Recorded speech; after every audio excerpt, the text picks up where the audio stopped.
লোকসভা ভোটে তৃণমূলকে ভোট দেয়নি বলে এলাকার উন্নয়নের কাজ করছেন না কাউন্সিলর। এই অভিযোগ তুলে আসানসোল পৌর নিগমের 57 নম্বর ওয়ার্ডের বড়তরিয়া এলাকায় পথ অবরোধ করে বিক্ষোভ দেখালো এলাকাবাসীর একাংশ।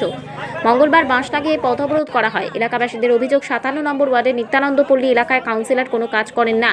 এই এলাকা থেকে তৃণমূল ভোট পায়নি বলে কাউন্সিলর কাজ করছেন না, যার ফলে এলাকার রাস্তাঘাট থেকে নিকাশি ব্যবস্থা বেহাল।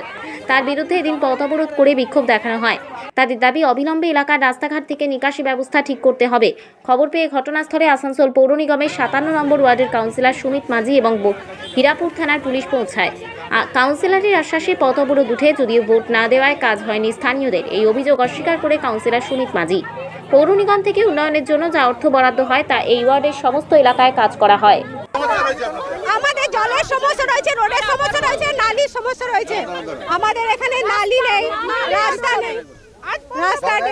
মানুষ না থাকে তখন ঘরের মহিলারা মাথায় করে কোমরে করে যেমন করে হোক জল নিয়ে আসে। কোনো মহিলাকে সাইকেল নিয়েও দেখেছি আমি, জল টানতে টানতে সে সাইকেল চালাতে পারছে না, এমন অবস্থা।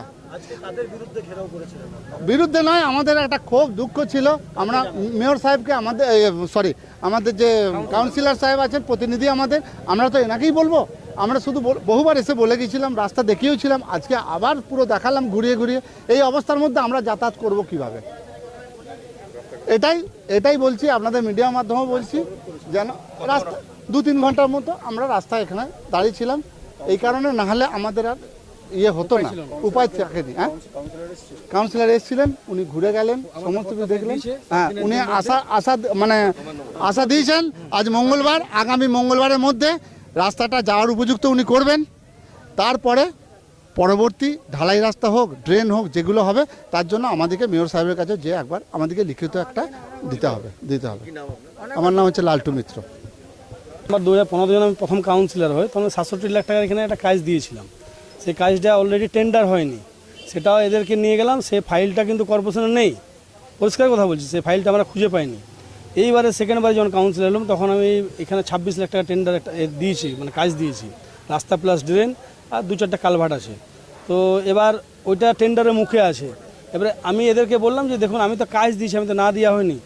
আর আমাদের কোটা তো আপনারা জানেন যে যতটুকু কোটা দিয়ে আমরা তো কাজ দিই, আমাদের তো টাকা দিয়ে দিচ্ছে না, যে টাকাটা আমি ঘরে ঢুকিয়ে নিচ্ছি। আর এখানে তো আপনারা এটাও জানেন যে এখানে একটা আমাদের বিধায়ক হচ্ছে বিজেপির অগ্নিমিত্রা পাল, একটা সাংসদের কোটা থাকে, একটা বিধায়কের কোটা থাকে, একটা কাউন্সিলর কোটা থাকে। তো কাউন্সিলর কোটাতে আমার যা ওয়ার্ড, আমার মনে হয় আসানসোল কর্পোরেশনের 100টার মধ্যে সবচেয়ে বড় ওয়ার্ড আমাদের 57 ওয়ার্ড। এবার বলুন, আমি যা কোটা পাচ্ছি সেটা তো আমি করে দিচ্ছি, আমি তো না করা হয়নি। এবারে আমি এটা বললাম যে যখন টেন্ডারের মুখে আছে, আজ না হোক 7 দিন পরে হবে, টেন্ডার হোক, আমি করে দেবো। এবার আমার বিরুদ্ধে করছে, ওদের রাস্তা নেই, ড্রেন নেই। কিছুদিন আগে আমি আপনার 2 মাস আগে 35 লাখ টাকা পাইপ লাইনে কাজ করলাম। তো এবার যেটা পাবো সেটা নিশ্চয়ই করছি। মানুষ বলছে একবারে আমাকে 7 দিনের মধ্যে সব করে দেবো, সেটা তো আমি পারবো না রে বাবা, আর আমি তো ভগবান নই।